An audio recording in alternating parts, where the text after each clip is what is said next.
What's up, Michigan fans? We're back here at Blades Banner. I'm Coach Thornbladh Jr. here with co-host with Coach Thornbladh. Played for Michigan, coach for Michigan, played in the NFL, and I also did some coaching myself in college. We're back here after Michigan Nebraska win 30-27. A lot of fun things to talk about. Michigan rushing for 268 yards. Getting home 7 times on the quarterback, and a lot of other highlights that we want to touch on. So some good things that we saw, but also for how dominant we were, our pretty close game. So we'll talk to Coach Blade about Nebraska. We'll break down the Big Ten, talk about some Big Ten quarterback play, and try to get out of here in 20 minutes. But I don't know if we're going to – if we can keep it to 20 minutes, Coach. No, that's possible. We're trying. Nice. Well, welcome back. How you been, Coach? How'd you enjoy Saturday's win? It was a great win. Seems like a long time ago now. Anytime you go on the road like that, hostile environment against an outstanding quarterback, you got to count it as a big win.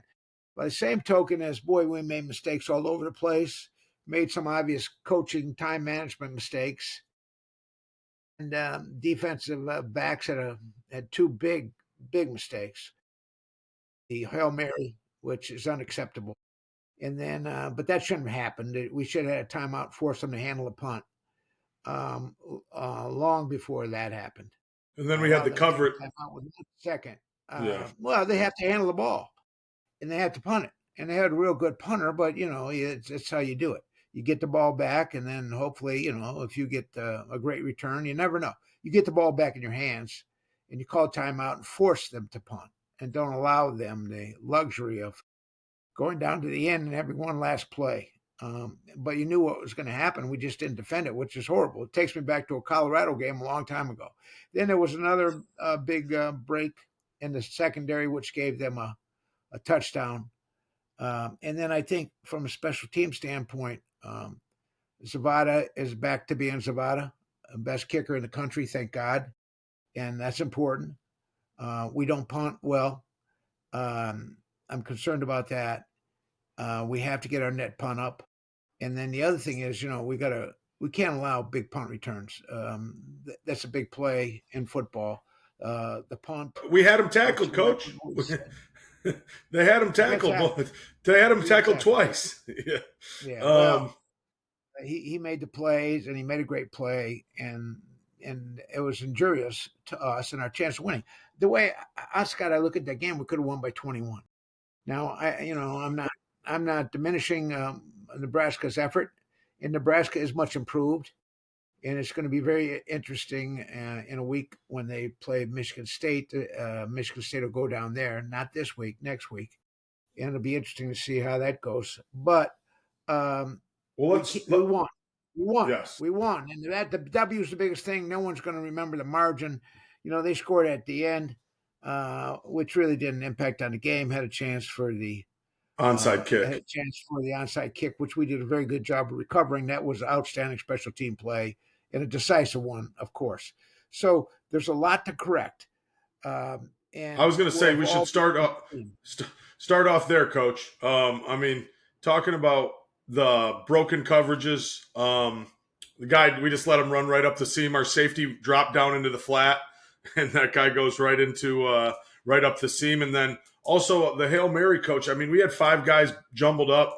There needs to be a guy with his heel. I know they were they were playing man, and then it turned into us all jumbled up. But there has to be a guy with his heels on the goal line. There has to be levels. You should stand on the, stand in the back. Put 4 guys in the back there. Stand on the goal line, and don't allow them to go behind you or in front of you. Well, and I wanted to. I have a question. It should never happen because we should have called timeout. Now we have our head coach back, and so I think time management will be better. So I have a question. I have a question for you on the Hail Mary, though, Coach.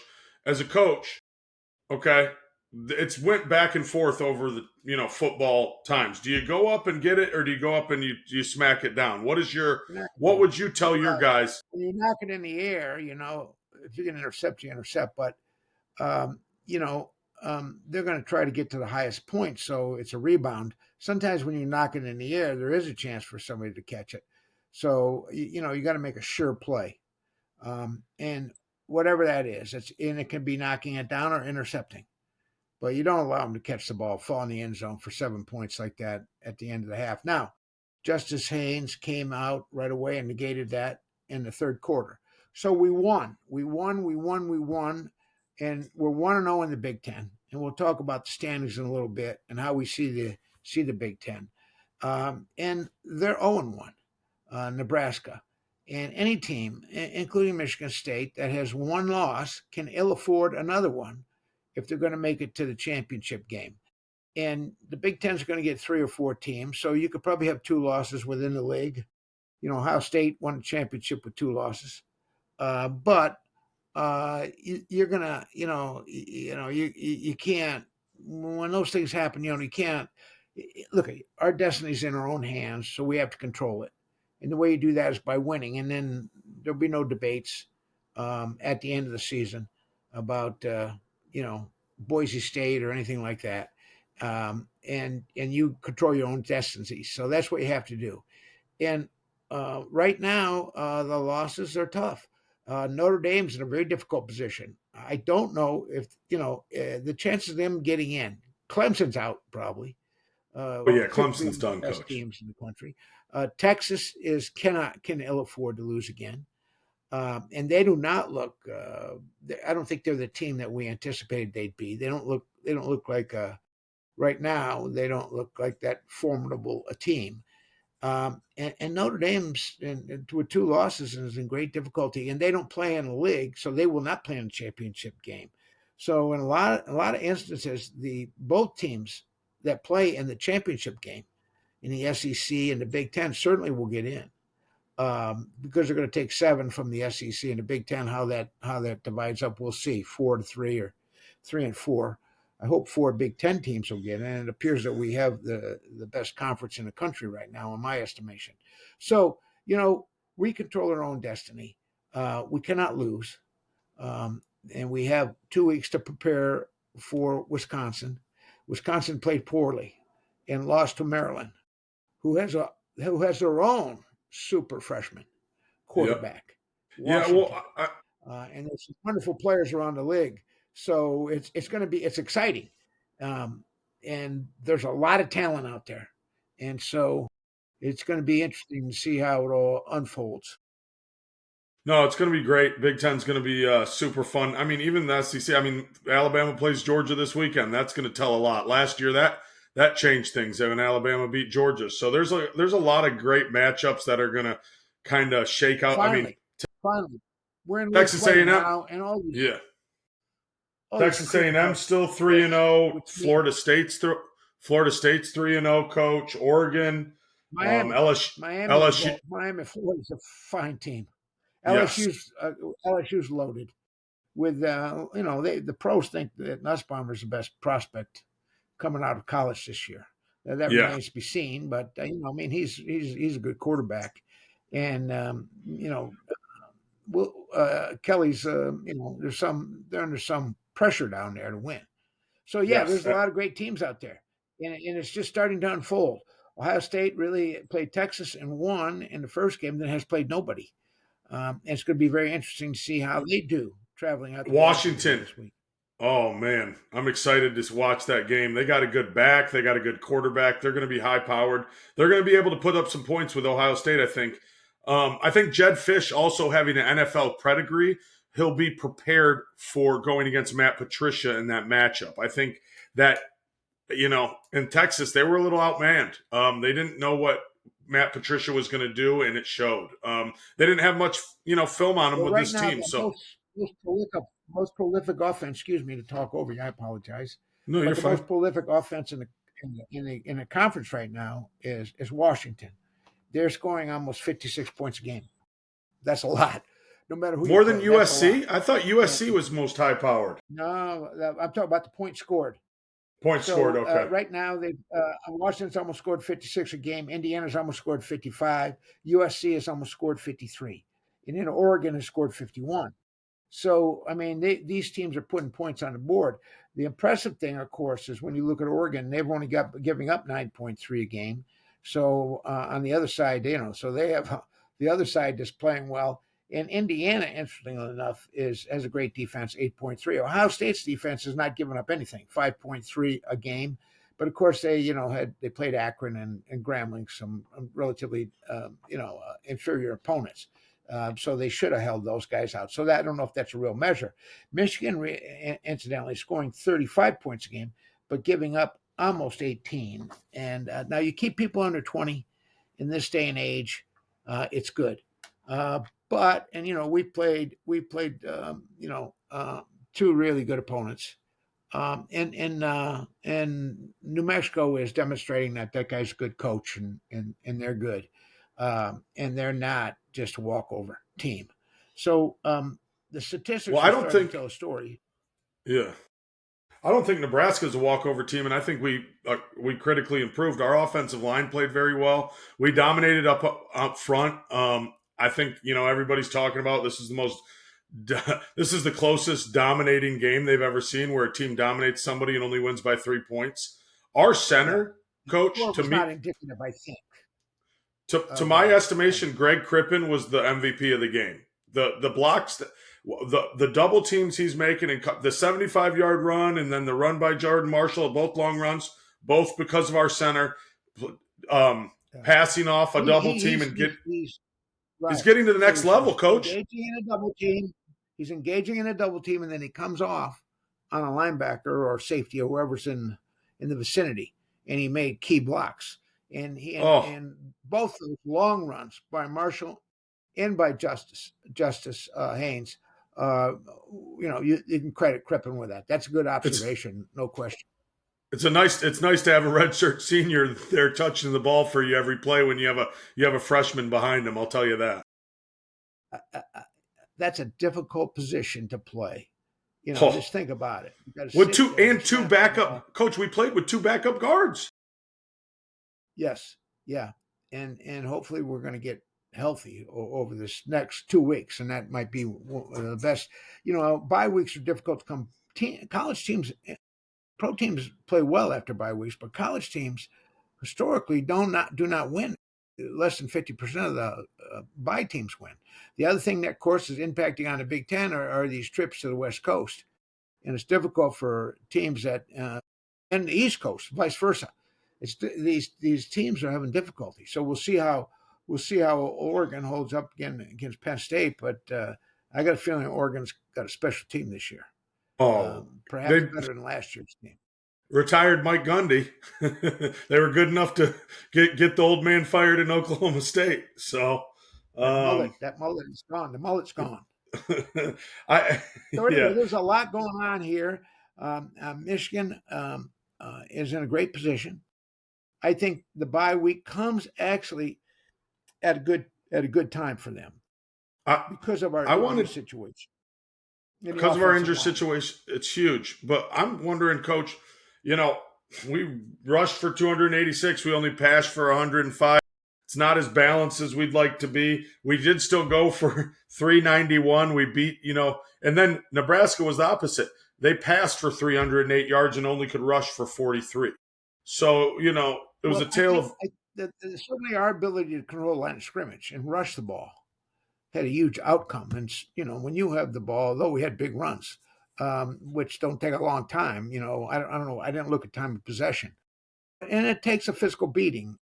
It takes a toll on the opponent when you rush consistently for positive yards. You want to talk about time possession, Coach? Our last drive was 8 minutes and 46 seconds. We almost had a 9-minute drive to close the game in the fourth quarter. Yeah. And I feel like our quarterback, well, you have to excuse me, I'll turn that off. But our quarterback, trying to turn it off, our quarterback is evolving well. And he's doing a great job, in my estimation. He makes mistakes here and there. He fumbled. He got the ball punched out. But he made a marvelous scamper. And what a great call by Chip Kelly. And, going back to Chip Kelly, Shamaz, if he could throw it all, we would have scored a touchdown on the trick play, Yeah. and that was well timed, and I like that. It was a great call by Kelly. And then we come right back, and then we just miss, I think, Goodwin on a flag route, just off his fingertips. So that could have been a score, and it resulted in only 3. So as I look back on opportunities lost like that, and then the 2 easy touchdowns, not undeserved, but were coverage breaks and just a mistake, a time management mistake by our coaches, and then a poor play by our defensive backs on that. We have better players than that. They should be able to go up here, get that ball and intercept it or it down. Anyway, so with 1 second left, when you look at that, that's like a 21-point swing there. So that's why I say, and then So you're talking about the Hail Mary. What else, Coach? What are you saying is a 21-point the swing? broken coverage. The That's broken 14, coverage. The broken Yeah. coverage. Now maybe they would have scored anyway. I don't know, but that was a long pass. And then I talk about our offense when we had the chance. We turned it over once when they punched the ball out. And remember what we say. And it has a lot to do where you turn it over, but every turnover is like 7 points for the other team. And then also we missed Shamaz, couldn't get the ball to McCulley, who was wide open on the trick play. And then we came right back and threw it in the end zone to a wide open receiver, and we just missed. We missed on that. So if we would have completed those, then there was a big difference in the score, at least. But that said, we played against a marvelous quarterback. I don't think anybody who watched that game doesn't have high regard for Raiola. Now, Raiola got hit. He got hit. And he got hit by our guys, and they did a wonderful job. They put pressure on the quarterback, and the quarterback plays against us is going to take a toll. We didn't get the material the way we needed to. And the other thing I want to say is some of those big guys up front are starting to make plays. Trey Pierce, Coach. Trey Pierce on the 4th down. They ran a 6-man pressure. They brought 2 edge pitchers, 2 guys off the edge, and then all the defensive tackle and defensive end have to come down a gap. He came over the guard's face and made that play on 4th down. I mean, that was single-handedly him. That turned the tides. They're marching down to start the game, and he makes that play. I mean, that's huge. Yeah, the big man who came over from Clemson really made a big play. Yeah. And, Sean Berry, I recall him making a pretty big play. And I'm going to tell you, Coach Biff, who I love, is prone to superlatives or maybe exaggeration. But he said Barnum at the edge is a first-round draft choice, and I agree because I said that. That kid is a handful coming off the edge. I mean, he is formidable, Barnum. And we have 2 other wonderful players, and then several guys behind them that haven't had too much of a chance to play. We got Moore, our captain, who made great plays, and then we got TJ Guy, who's always made great plays for us. Also, I like Sullivan, the linebacker, a lot. You're a linebacker coach. Coach, I have this written down with 5 stars next to it. Cole Sullivan, man. So on the Hail Mary, they blitz him. You should see the way this guy blitzes, and he hits this guy. He hits his gap. He knocks the crap out of this guy. He does, and then Moore loops behind him, and he did his job. But the way he blitzed and the tenacity and the effort, and then when you see him coming out of his break, when you see a ball get dumped off, he turns himself into a freaking missile, man. I love watching him play. I like Sullivan. Oh, I like man, him a lot. And we've talked about him, and he's really coming on, and maybe deserves a lot of playing time. And then of course he had a great interception. That was athletic. Was that him or was that the other? I thought that was the other 6'5" kid. I could be wrong. No, I think it was Sullivan had the interception. I'm pretty sure. We can check that. It's Sullivan 23. Yeah, you're right. Yeah.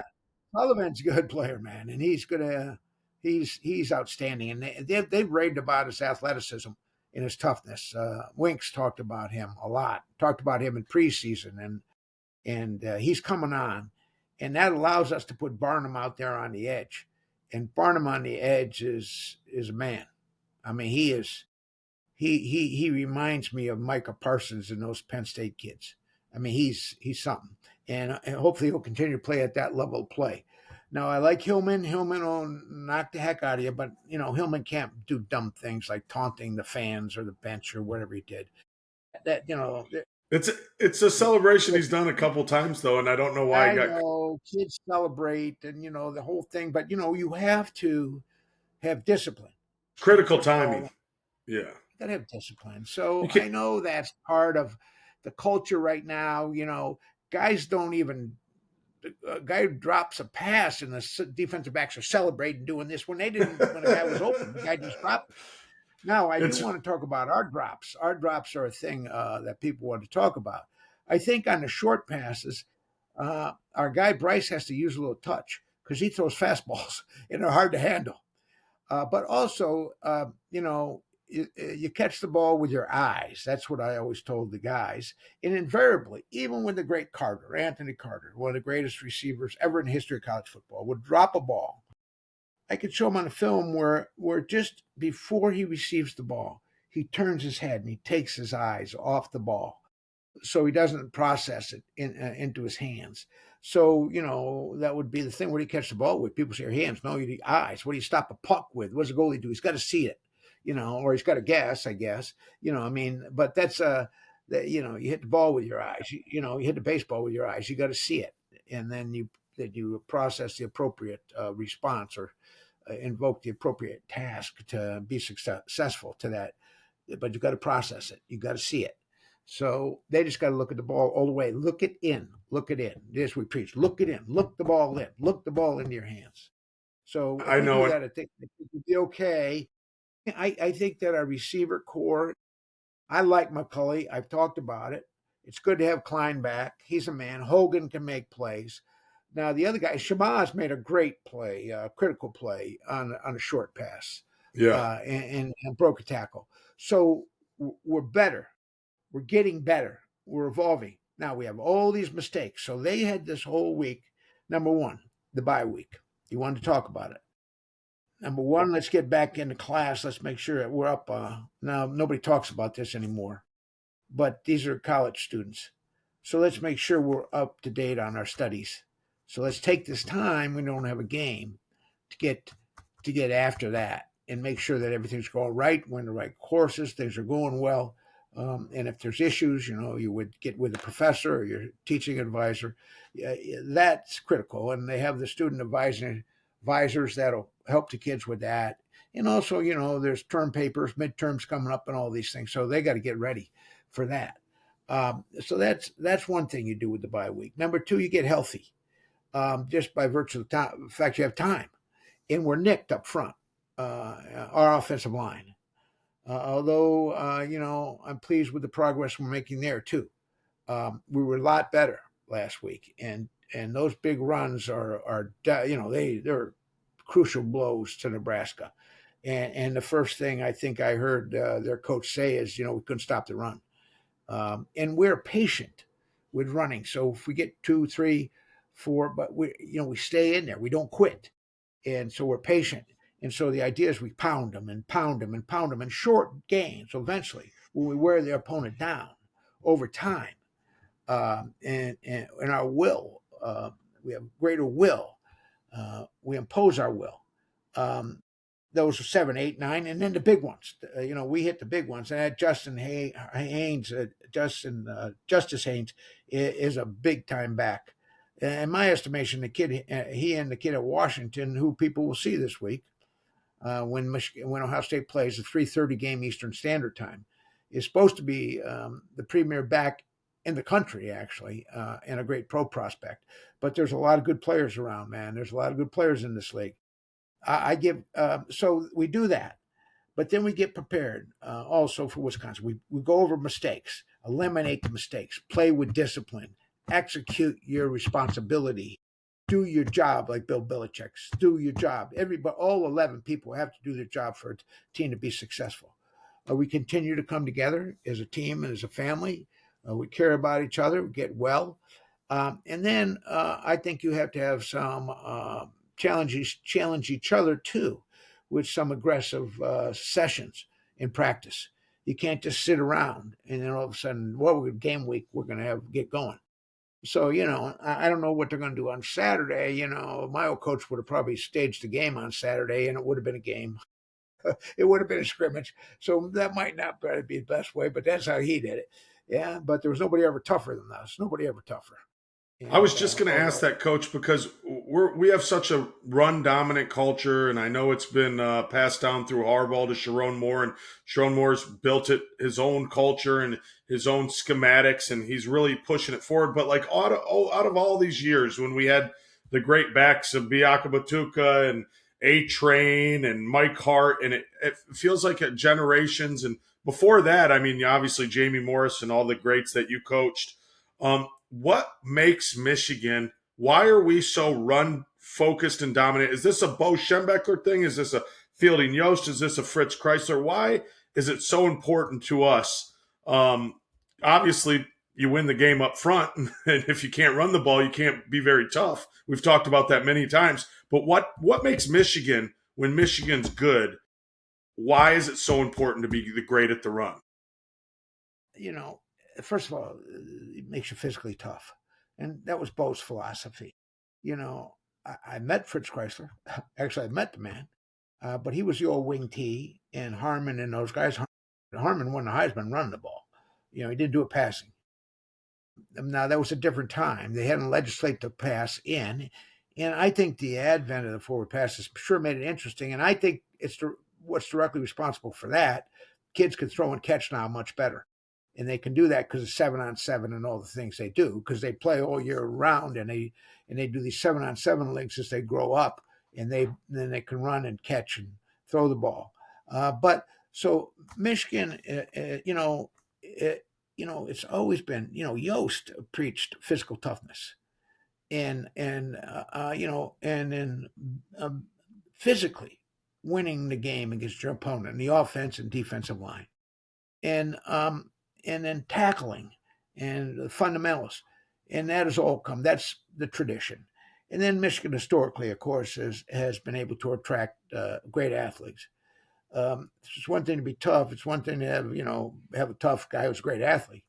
So there's a tradition, and Bo, of course, certainly believed in that. Now, as we evolve and things have changed, and now we spread the field, and we make the opponent cover the field, make the defenses cover the field as we spread the field and attack the perimeter. Passing is important. So you have to be balanced. You have to do both.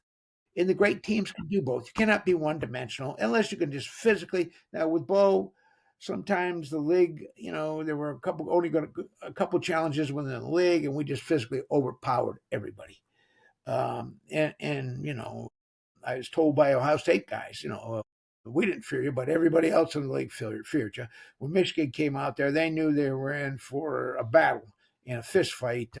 I don't like to say fist fight because it's an analogy, but they were in for a physical game. So Yeah. that's historically what we do. We play to win. We play physically, and that's who we are. Sharon is an offensive lineman. Coach Schembechler was an offensive lineman. Coach Carr was quarterback. Coach Moeller was an offensive lineman. Heck, I don't even know what Chrysler and Yost played, but they put a premium on offensive line play, and the line of scrimmage is important, and you have to dominate and win the line of scrimmage on both sides really to be successful and to go all the way. Now, you also got to pass, but the best teams now, as the game has evolved, are those that have balance, that can pass and run. And you can't just defend a pass or just defend one aspect of their offense. So Well, when I was that kid ran. yeah. That kid ran pretty good. I mean, they had a few runs in Nebraska, but they're not a running team. No. That kid's going to pass, and he's not going to run and beat you. Our guy has Well, proven that he can beat you with his feet. Our man, Bryce, and I that is wish something. You got to put a spy, as you well know. You're a defensive coach. You got to attend to that as a defense, which should allow you to open things up in the secondary. Well, and he did a good job. He motioned the back out there to see what they were right when the linebacker went with the motion. Bryce knew what he was doing, and then when the next time his next quarterback run, they pulled a guy and he just followed the puller. So they did a good job recognizing the coverage and what the defense was trying to do. That's why he was so wide open. Bryce saw that it was man, and he goes, "Oh well, I know exactly where it's going to go and what's going to happen." He's got speed and he's a big man, and this is But all coach, a credit to his tutor. It should not be ignored that I like Chip Lindsey. I think he kept him under wraps for some reason, protecting him. I don't know, but then they let him go and let him fly against Central, and that was the time to let that go. But he did same thing. Same thing happened against and he's not adverse to running. It appeared that he just wanted to, some of these guys don't want to ever run; they just want to throw it. He's not. He'll run, and he's proven that, and he'll make tough yards. I'd like to see him slide a couple times actually, because I think he's a big, strong guy, and he's not afraid. But probably sometimes for a quarterback, use some discretion. That's better part of valor for a quarterback. So I think Chip's been good, and combine that with Sharon, who's back. Now that was hard to play without him. He had no communication, none. yeah, it's tough to lose it's tough to lose your leader. Can't cut that. That's in the old ancient Greece. If they get cut, Cyrus was a great general. Get Cyrus and kill Cyrus, and they will retreat. And we'll win the battle.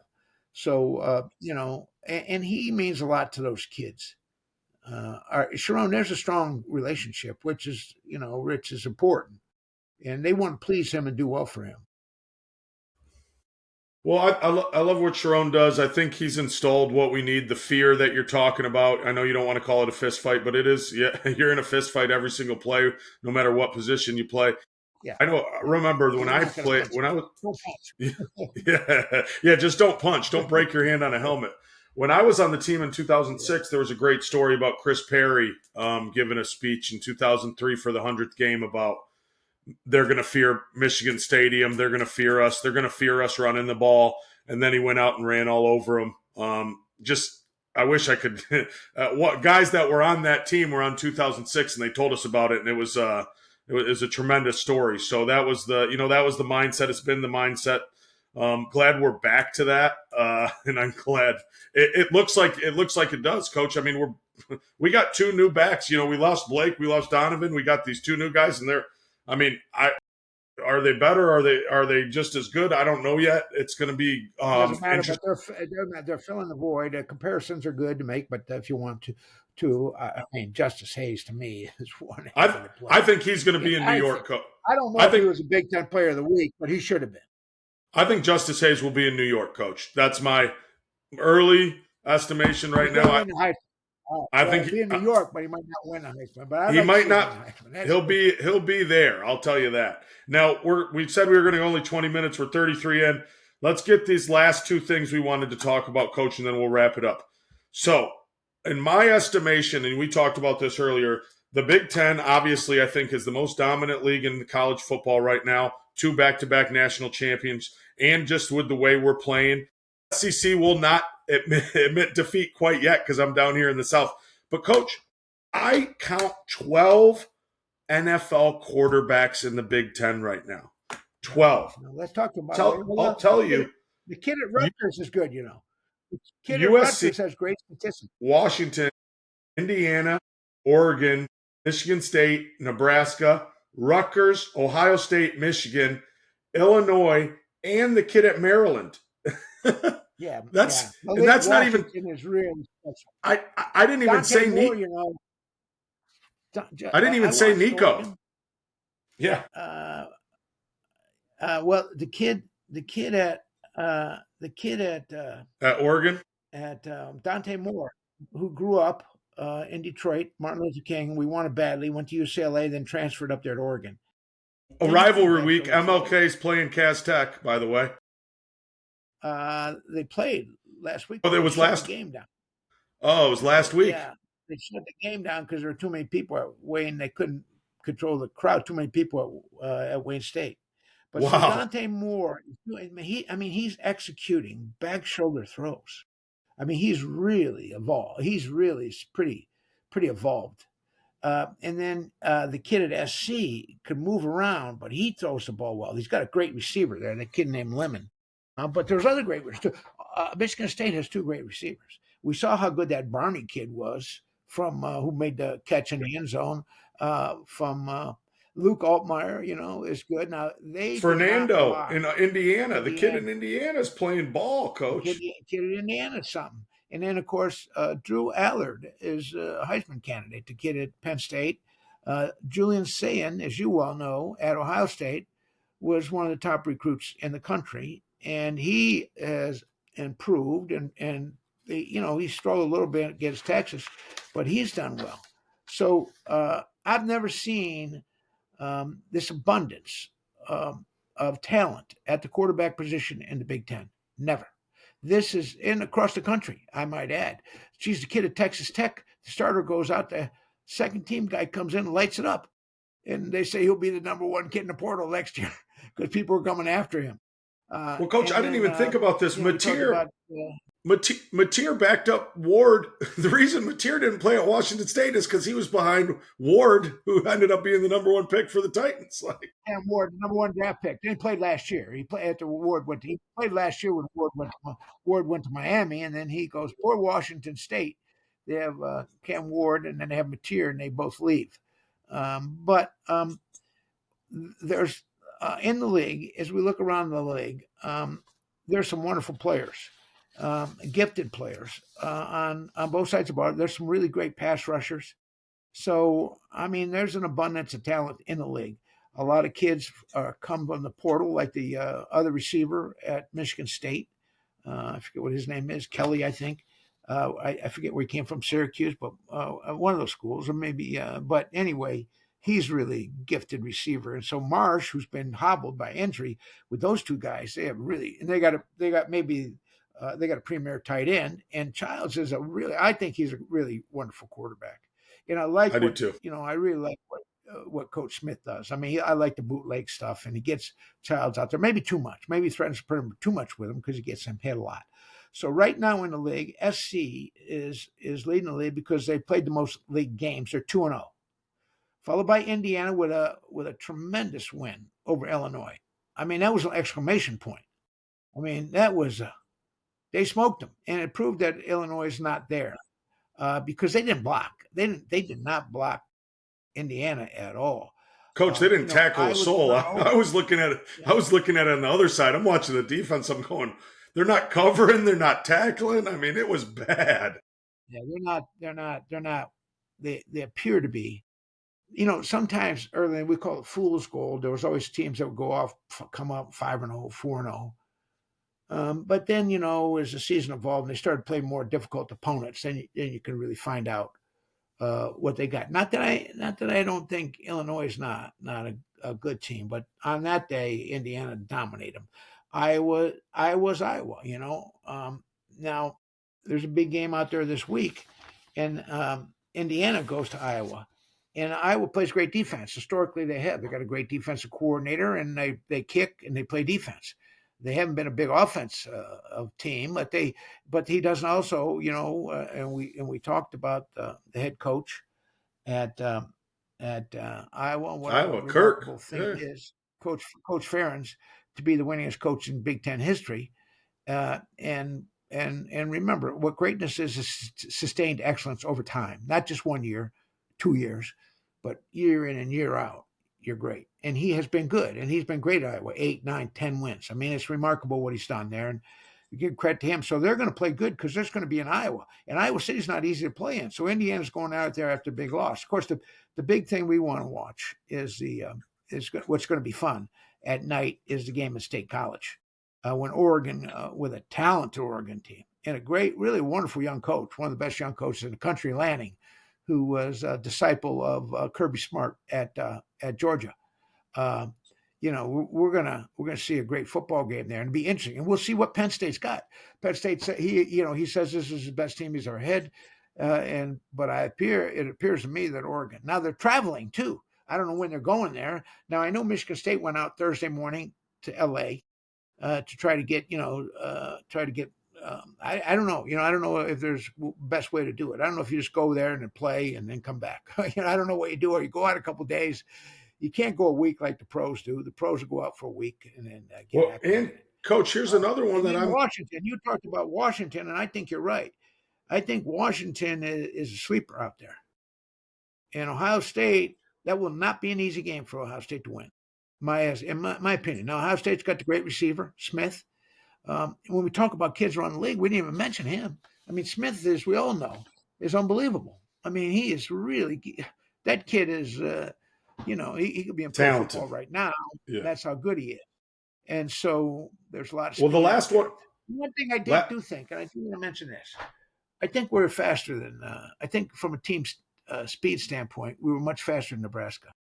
Yes. And don't underestimate overall team speed. We have good team speed. We close on the ball well. We make mistakes in the defensive backfield, but we're talented. The freshman kid at corner did a great job for us, by the way. Coach, we got some kids we can rotate. We got 6 or 7 guys we can play in the defensive backfield. I believe that. They're not afraid to do it. The coach is not afraid to. Same thing with defensive line and the outside backers. They're ready. I think we're done. We really only have 3 inside guys, with Hausman, who's done a wonderful job, and Rolander, and then Sullivan.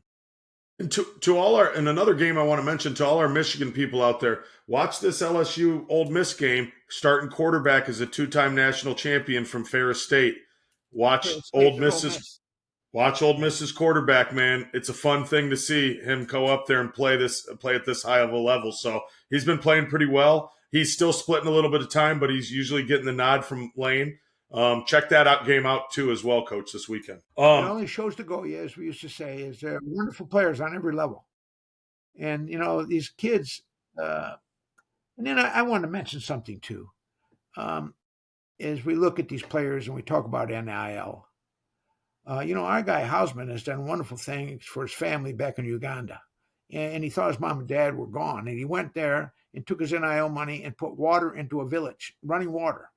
In Uganda, where he had 23 brothers and sisters. And then I read where Bryce Underwood has made a significant contribution to low-income housing for homeless people. Homeless people, yeah. So these kids are, they're people. And they're not just driving around. Now, they're all driving around in nice cars, nice car that I'll have. I don't want a car like that. I do not want a Ferrari. Some people love that. I don't, no offense.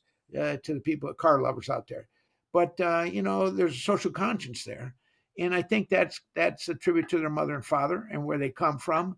But also, I think we preach that at Michigan, and all these coaches do. To give back, pay it forward. Woody Hayes used to say, "You do things for the community," and I thought we go by that stuff sometimes, and it's wonderful that the kids do that, the players do that, and they're giving back. And they're not just taking. And so they're human beings on those helmets. They are students, and they're also young people. And let's not forget that. They're 18, 22 years old. And so we all remember. I can barely remember when I was back, but, they're just young guys growing up, doing the best they can. They'll make mistakes in life. Hopefully they'll learn from them. Like old Hillman will, won't make those gestures towards the opponent anymore. I'll guarantee you. Or Coach Moore won't have that. And, they're growing up, and they're not pros, although they're paid like pros. they're not, they're still young people getting their degree and growing up. And I'm glad that our 2 guys, and I'm sure some of the other guys are doing good things. They've always tried to do things in the community. Mike Gilson and I took him up to Mott Hospital years ago, and then Lloyd did that and took it to another level. And, we still do that, I'm certain. And, trying to be, and, one of the great traditions in football is when Iowa stops in the hospital, the pediatric hospital wing, the floors that look over their stadium, the kids stop and the crowd stops and they all wave at them and acknowledge the kids up there in the hospital.